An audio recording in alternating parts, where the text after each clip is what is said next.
ಅಣ್ಣಾಮಲೈಯವರು ನಮ್ಮ ಒಳ್ಳೆಯ ಸ್ನೇಹಿತರು. ಅವರು ರಾಜಕಾರಣಕ್ಕೆ ಬರೋದಕ್ಕೆ ಭಾರತೀಯ ಜನತಾ ಪಾರ್ಟಿ ಕರ್ಕೊಂಡು ಬರೋದ್ರೊಳಗಡೆ ನಂದು ಕೂಡ ಒಂದು ಸಣ್ಣ ಪಾತ್ರ ಇತ್ತು. ಆಗ ನಾನು ತಮಿಳುನಾಡಿನ ಪ್ರಭಾರಿಯಾಗಿದ್ದೆ. ಅವರು ನಮ್ಮಲ್ಲಿ SP ಆಗಿ ಕೆಲಸ ಮಾಡ್ತಿದ್ದರು. ಈ ಎಲ್ಲ ಹಿನ್ನೆಲೆಯಲ್ಲಿ ಅವ್ರನ್ನ ತಮಿಳುನಾಡು ರಾಜಕಾರಣಕ್ಕೆ ಕರ್ಕೊಂಬರೋದ್ರೊಳಗೆ ನಂದು ಕೂಡ ಒಂದು ಸಣ್ಣ ಪಾತ್ರ ಇತ್ತು.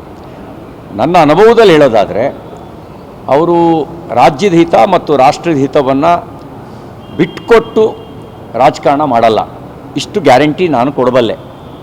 ಇನ್ನು ಪಕ್ಷಕ್ಕೆ ಕುರಿತಾಗಿ ನಾವು ಅಪೇಕ್ಷೆ ಪಡ್ತೀವಿ, ಪಕ್ಷನಿಷ್ಠೆ ಪರಿಶ್ರಮ ತಡವಾಗಿಯಾದರೂ ಫಲಿತಾಂಶ ಕೊಡುತ್ತೆ. ತಕ್ಷಣ ಕೆಲವು ರಾಜ್ಯಗಳಲ್ಲಿ ತಕ್ಷಣದ ಫಲಿತಾಂಶ ಕೊಟ್ಟರೆ, ಕೆಲವು ರಾಜ್ಯಗಳಲ್ಲಿ ತಡವಾಗಿ ಫಲಿತಾಂಶವನ್ನು ಕೊಡುತ್ತೆ. ಕಾಯುವ ತಾಳ್ಮೆ ಇರಬೇಕು. ನಾನು ಇದಕ್ಕಿಂತ ಹೆಚ್ಚಿಗೆ ಏನೂ ಹೇಳೋಕ್ಕಾಗಲ್ಲ. ಇನ್ನು ಅವ್ರ ಬಗ್ಗೆ ನೀವು ಕೇಳ್ತಿರೋ ಪ್ರಶ್ನೆ ಈಗ ಊಹಾಪೋಹದ ಮೇಲೆ ಕೇಳ್ತಾ ಇದ್ದೀರಿ, ಕಾದು ನೋಡುವ. ಆದರೆ ಒಂದು ವಿಶ್ವಾಸ ಇದೆ, ವ್ಯಕ್ತಿಗತವಾಗಿ ಅವರು ಒಳ್ಳೆ ಮನುಷ್ಯ ಮತ್ತು ರಾಷ್ಟ್ರ ಮತ್ತು ರಾಜ್ಯದ ಹಿತವನ್ನು ಕಡೆಗಣಿಸಿ ಅವರು ರಾಜಕಾರಣ ಮಾಡಲ್ಲ, ಅಷ್ಟು ಗ್ಯಾರಂಟಿ ಕೊಡಬಲ್ಲ.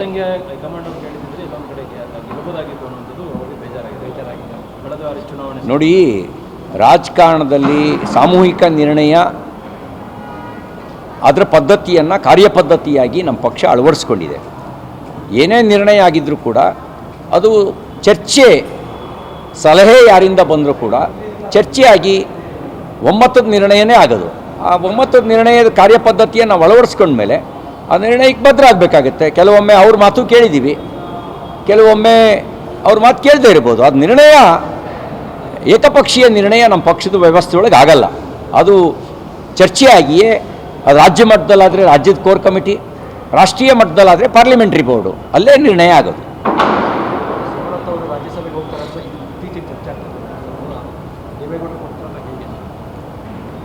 ದೇವೇಗೌಡರು ರಾಜ್ಯ ಮತ್ತು ರಾಷ್ಟ್ರದ ಹಿರಿಯ ಮುತ್ಸದ್ದಿ ನಾಯಕರು. ಅವ್ರ ಬಗ್ಗೆ ಅಭಿಪ್ರಾಯವನ್ನು ನಾವು ಹೇಳುವ ಕೆಲಸ ಮಾಡಲ್ಲ, ಅದು ರಾಷ್ಟ್ರೀಯ ಮಟ್ಟದಲ್ಲೇ ತೀರ್ಮಾನ ಆಗುತ್ತೆ. ಇನ್ನು ನಮ್ಮ ಪಕ್ಷದಲ್ಲಿ ರಾಜ್ಯಸಭೆಗೆ ಹೆಸರು ಪ್ರಸ್ತಾವನೆ ಕಳಿಸೋದಕ್ಕೆ ಸೂಚನೆ ಬಂದಿತ್ತು. ಅದರಂತೆ ನಾವು ಚರ್ಚೆ ನಡೆಸಿ ರಾಜ್ಯದಿಂದ ಹಲವಾರು ಹೆಸರುಗಳನ್ನು ಕಳಿಸಿದ್ದೇವೆ. ಅದರೊಳಗಡೆ ಯಾರಿಗೆ ಮಾಡ್ತಾರೆ ಅನ್ನೋದು ಪಾರ್ಲಿಮೆಂಟ್ರಿ ಬೋರ್ಡಿಗೆ ಬಿಟ್ಟಿದ್ದು. ನಾವು ರಾಜ್ಯಸಭೆಗೆ ಒಂದು 5-6 ಹೆಸರುಗಳನ್ನು, ವಿಧಾನ ಪರಿಷತ್ತಿಗೆ 10ಕ್ಕೂ ಹೆಸರುಗಳನ್ನು ನಾವು ಇಲ್ಲಿಂದ ರೆಕಮೆಂಡ್ ಮಾಡಿದ್ದೇವೆ. ಅದರೊಳಗಡೆ ಪ್ರದೇಶವಾರು, ಸಾಮಾಜಿಕ ನ್ಯಾಯಕ್ಕೆ ಆದ್ಯತೆ ಕೊಟ್ಟು, ಅನುಭವ, ಹಿರಿತನ, ಈ ರೀತಿ ಎಲ್ಲ ಕ್ರೋಢೀಕರಿಸಿ ನಮ್ಮ ಅಭಿಪ್ರಾಯವನ್ನು ಪಾರ್ಲಿಮೆಂಟ್ರಿ ಬೋರ್ಡಿಗೆ ಕಳಿಸಿದ್ದೇವೆ. ಅಲ್ಲಿ ಯಾರಿಗೆ ತೀರ್ಮಾನ ಮಾಡ್ತಾರೋ ಅವರಿಗೆ. ನಾನು ಅದನ್ನು ಚರ್ಚೆ ಮಾಡೋಕ್ಕೆ ಬಯಸೋದಿಲ್ಲ, ಅದು ನಮ್ಮ ಪದ್ಧತಿಯೂ ಅಲ್ಲ.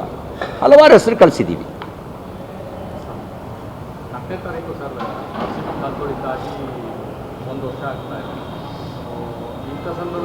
ಬಿಲ್ಲನ್ನು ಕೂಡ ತಂದಿದ್ರು, ಕಂಪೇರ್ಡ್ ಆಗದೆ ಇರೋ ರೀತಿಯಲ್ಲಿ.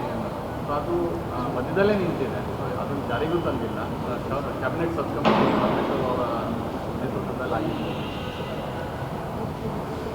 RCB ಗೆಲುವನ್ನು ಸಂಭ್ರಮಿಸಿದ ರೀತಿ ಅದು ದುರಂತಕ್ಕೆ ಕಾರಣ ಆಯಿತು. ಗೆಲುವಿನ ಕ್ರೆಡಿಟ್ಟು ಪಡಿಬೇಕು ಅನ್ನುವಂಥ ಹಪಾಹಪಿತನ ಅಮಾಯಕರ ಸಾವಿಗೆ ಕಾರಣ ಆಯಿತು. ಅಂಥದ್ದು ಮರುಕಳಿಸ್ಬಾರ್ದು. ಆ ಎಚ್ಚರದಲ್ಲಿ ನಾವಿರಬೇಕು. ಕ್ರೀಡೆಯನ್ನು ಕ್ರೀಡಾ ಸ್ಫೂರ್ತಿಯಿಂದಷ್ಟೇ ನೋಡಬೇಕು. ಬಹುಶಃ ಈ ಕಾರಣಕ್ಕೆ ಇರಬೇಕು, ಹಳೇ ಗಾದೆ ಮಾತು ಹುಟ್ಟಿರೋದು, ಯಾವುದೂ ಅತಿ ಆಗಬಾರ್ದು ಅಂತ. ಅತಿಯಾದರೆ ಅಮೃತವೂ ವಿಷ ಆಗತ್ತೆ. ಯಾವುದೂ ಅತಿ ಆಗಬಾರ್ದು. ಕ್ರೀಡೆಯನ್ನು ಅದನ್ನೊಂದು ಆನಂದಿಸಬೇಕು. ಅದನ್ನು ರಾಜ್ಯದ ಗೆಲುವು ಅಂತ ಯೋಚಿಸಿದ್ದೇ ಒಂದು ವಿಪರ್ಯಾಸ, ಒಂದು ದುರಂತ. ಆ ದುರಂತಕ್ಕೆ ಅದೇ ಕಾರಣ.